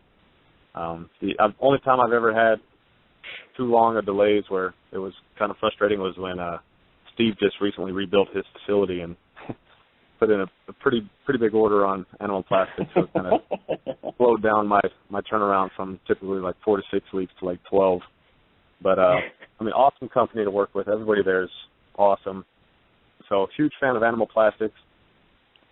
Basically, my hot room, I don't know how to describe it. The rack's already set up, so then it's a matter of how I set my tubs up. And, I do all of my desert-dwelling animals on, I take that back. All of my non-arboreal desert-dwelling animals, I use shelf liner, the non-porous ones, and the non-sticky adhesive ones. So not the ones with the holes that you would put in your thing, in your cupboard, put your cups upside down so it could drain. Not that one, the solid ones. And then I use paper towel on the back half where 90% of them tend to use as their restroom area. Then I have the recyclable, disposable worm dishes for food and water. And I use meat packing trays for hides off-season or for male. And then I use food storage containers with peat moss and coconut coir mixed for their lay box. And that's how I keep most of my species that most people would be interested in for racks, because you're really not using racks for a lot of your more obscure animals. So, I posted a picture not too long ago of how I keep my rugosis, which, some people... anytime you show a picture with loose substrate, any sort of sand, everybody always gets on you about impaction. But it's all about how you set their cages up, because they're not going around just taking mouthfuls of sand. So how are you feeding them? What are you feeding them? Are these animals, in their environment, are using artificial sand? That's a whole other show. You could do 2 hours just on sand and still get hate mail. Yeah. Well, that'd be fun. Yeah, no, I don't want to do that one, so you guys can pick somebody else.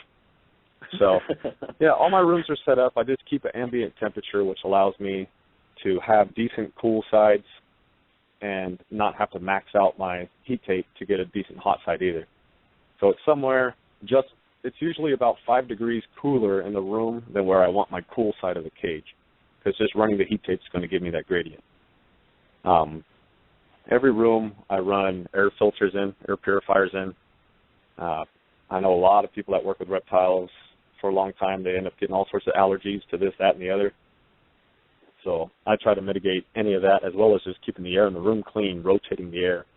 Those things, the exhaust on them basically is a fan of clean, fresh air. So I use that to help circulate air in the rooms as well as every room has ceiling fans.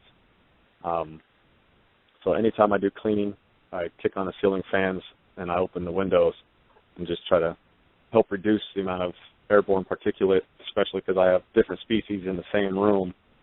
It's one set of gloves for one species. All right, go wash your arms, hands, everything. Okay, now you can work with the next species.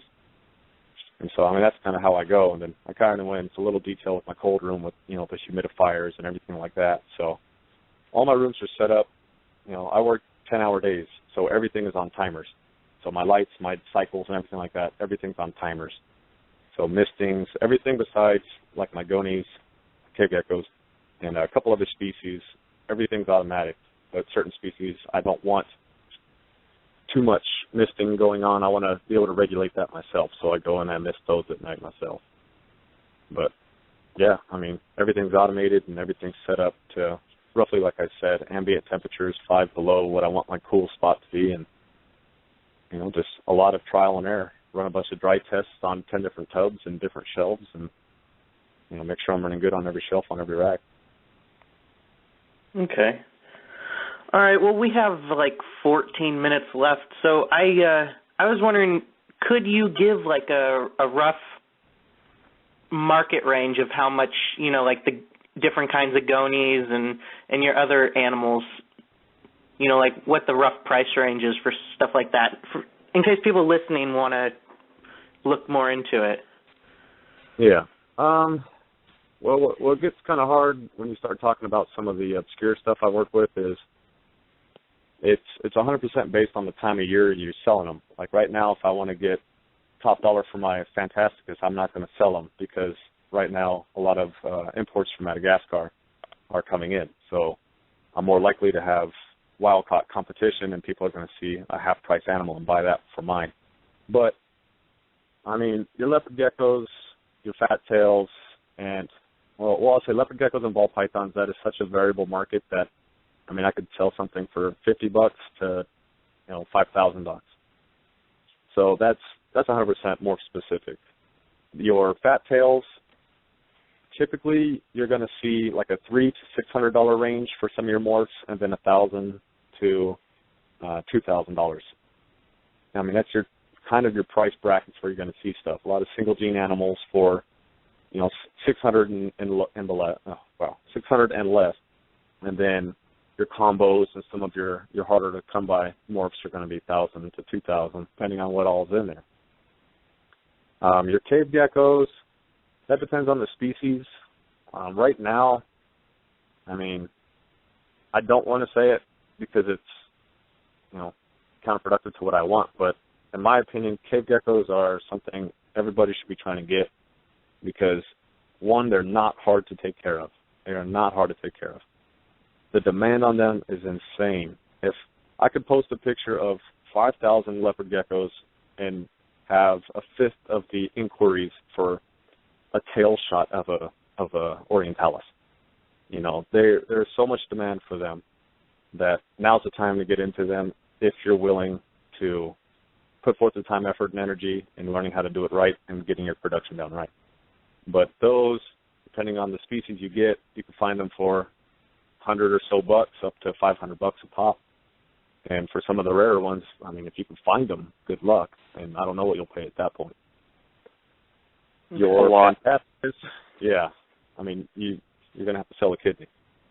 Like to add to the cave gecko thing, the pricing. When I first started breeding the Chinese cave geckos, they were, I think I was selling them maybe back in like 2009 or 2010. I think for like about $45 or $50 for an unsexed baby, and now I don't have any problems getting $125 for an unsexed baby. And pairs, I'm selling pairs this year for like $350, $375 a pair. Yeah. So, I mean, the price is going up. Like, it's gone up 3-4 times what it was when I first started breeding them. Yeah. So there's definitely a demand for them. Yeah. I don't know if it's just because my attention's drawing away from morph species and more into, you know, what's labeled as obscure. But from what I'm seeing is there's a lot more just attention being generated towards all these morph species, which is awesome. But there's also going to be a lot of people that are going to get on the end of bad deals from wild-caught stuff. I mean, get captive bred if it's your first ever and you don't really have much knowledge on the species or anything. Get captive bred. Get it from somebody who has done it. It's not their first baby they've ever produced, and they got that from a gravid female they imported. You know, they obviously have a baby, but who knows what they really know about them, you know? So yeah, I mean, Jamie's completely right with prices going up, because even since I've been buying them, you know, I'm telling people like, man, I was paying half that a year ago. What are you talking about? I owe you that much. Like, man. So, because I'm still acquiring, I mean, anything I see posted, I'm trying to get it. So, it's a tough market right now because there's not a lot of availability, and it's from limited people who have them. So if you can find them and you're willing to try it, certainly do it. It will be worth it, because even just if you get a single animal as a pet, they're awesome to work with. I mean, awesome little geckos to work with. So then, I don't know, continuing on with price ranges, Fantasticus. I mean, you're going to be paying around $400 plus an animal. Some people are selling them for less for, you know, like younger babies or unsexed or anything. I've seen them down to 300s, but I mean, for the most part, anybody who's not just flipping wild-caught animals, they're going to be a decent, you know, $400 or so, simply because, one, they're worth it, but two, anything, especially when you're talking to these animals with, you know, 4-month-long incubation periods, and then you have to grow it for 3 to 4 months before you can sell it. I mean, someone's got almost a whole year invested to that animal before it's even on the market. So, I mean, yeah, you kind of do pay for that luxury of getting an animal that's already established and everything of that nature. Masobi, if you can find them, don't buy it, tell me, because I want it. So that's all enough of that. Rugosis. We didn't talk about those at all. No, we didn't, which they're awesome. They're really awesome geckos. And I mean, I could go on and on about price ranges because, you know, Phalaenopsis platurus and Felinus and the crocodile skinks. And, I mean, there's a lot of things I work with. And price points on anything are just going to, I mean, they're going to fluctuate so much depending on how many people have them available. Okay. And do you see any morphs coming out? Like, how you know how leopard geckos exploded with morphs and colors? Do you see that happening with the gonies? I hope not. There are Luais. There's a white morph. I don't really know a whole lot behind it, and there's really not a whole lot of public information about it. I do know of at least one person in the States who's going to have at minimum possible hets. But as far as I know, there's no known morphs besides the Luai, and I believe that's a recessive trait. I don't know. Jimmy might know more about some of that. Actually, yeah, I'm not even really sure. I've heard all kinds of things about that, so I don't really know 100%. Yeah. I hope they don't find morphs. I mean, I really hope they don't, because once you start playing with morphs, then I mean, it changes who's involved and why they're involved. Once there's morphs, it becomes about the species. And it's just a species that, I mean, natural beauty is just, you know, it's top notch. You know, that's why I got into mandarin rat snakes. It's besides, unless I'm getting venomous, there's nothing else that looks like that, in my opinion. So just naturally beautiful animals, I hope they don't ever find morphs for them. If I ever had something out that was a morph, I would never tell anybody, and I'd never breed that pair again. I mean, it wouldn't be. Do you, is there a possibility of hybrids coming to market, or do you hear anything about that? I know that's like the H word. That one. Go ahead. Go ahead, Jamie. No. Let's hope not. Yeah. Let's hope not. Will there be? I could almost guarantee it. Especially stuff that looks similar, like Splendens and Orientalis, and I mean, I would even say Luai and Arrhenius, actually. Wow, that would be bad. Yeah, it would be. But you kind of got to wonder that some of these other ones that they're finding in those same ranges that look so much like them, you got to wonder what they are. That's kind of how I look at it. Yeah, I mean, answering your question, I hope not. I mean, it's okay. The whole purity thing, especially when you go to like leopard geckos, that's a joke, because once you insert in morphs and unknown wild caughts and stuff, and it's a hodgepodge, and you have a few people who actually really care and put forth the effort and energy. But with species like this, I mean, if your goal is to make hybrids, get something else. Like, don't waste your time on something that people in that kind of niche now I mean, you're going to catch nothing but negativity because it's not worth it. Keep it pure, clean, and figure out how to breed them efficiently. There's nobody that blows out the cave gecko market unless they have the volume. There's nobody with a small collection who's just, pounding out eggs, because these animals don't do that.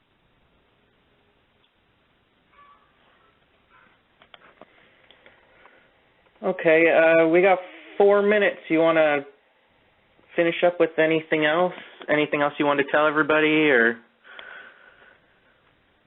No, I mean, not anything specific. Kind of just a quick little thing about just the reptile hobby as a whole is we need more people to kind of be aware of what's going on. A lot of gecko people have no idea what's going on with some of the laws and legislation that's being proposed against certain species of snakes.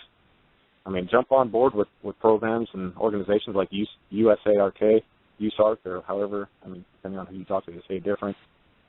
Certain organizations, we have to stand up and, as a whole, try to help out the community. Everybody gets so caught up about, drama and this morph, or, this person hates this person. It's so dumb that we need to stand up together and just protect our hobby as a whole, because you have places like PETA and stuff that, they're starting somewhere. They're already approving laws to ban certain animals. What's to stop them from continuing? Nothing besides the organizations that fight for us.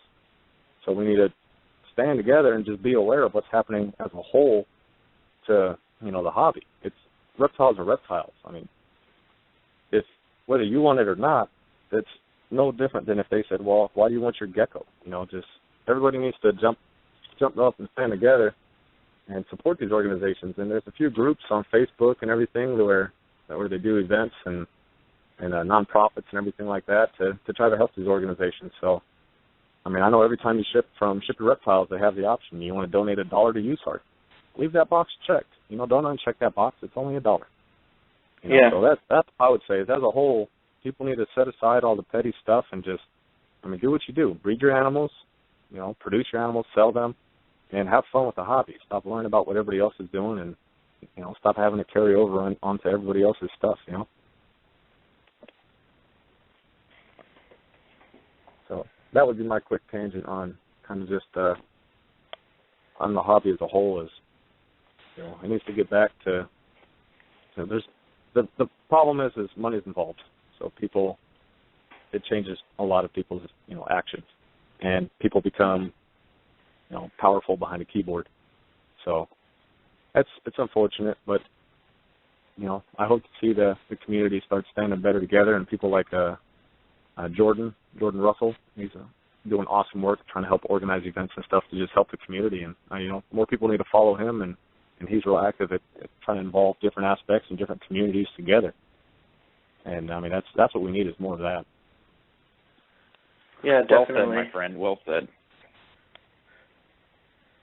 So, yeah, other than that, if anybody ever has any questions about anything I work with, or, if you want to know if I work with it or not, feel free. You can contact me on Facebook, Enigmatic Reptiles. Also, that's my website. Feel free to shoot me an email on there. So I'm usually pretty good at answering any question I get, as long as I know the actual answer. If not, hopefully I know somebody I could point you to the right direction who could answer these questions. Okay. All right. Well, it has been a great episode, and thank you, Travis, so much for coming on, and thank you, Jamie, for being my guest co-host. No problem. Thanks for having me. And I guess Jamie can go get to sleep now. It's almost, what time is it, Jamie? 1 o'clock in the morning. Yeah, good thing you don't have work. What's that, Travis? That's a good thing you don't have work tomorrow. You just got to shovel snow. Good thing. Yeah, I have to go shovel snow again. That's for sure. Okay, well, it was great talking to you guys, and hopefully we can get you both on again real soon. Yeah, let me know. All right, man. Take care. See you guys. All right, bye. Care. Thank you.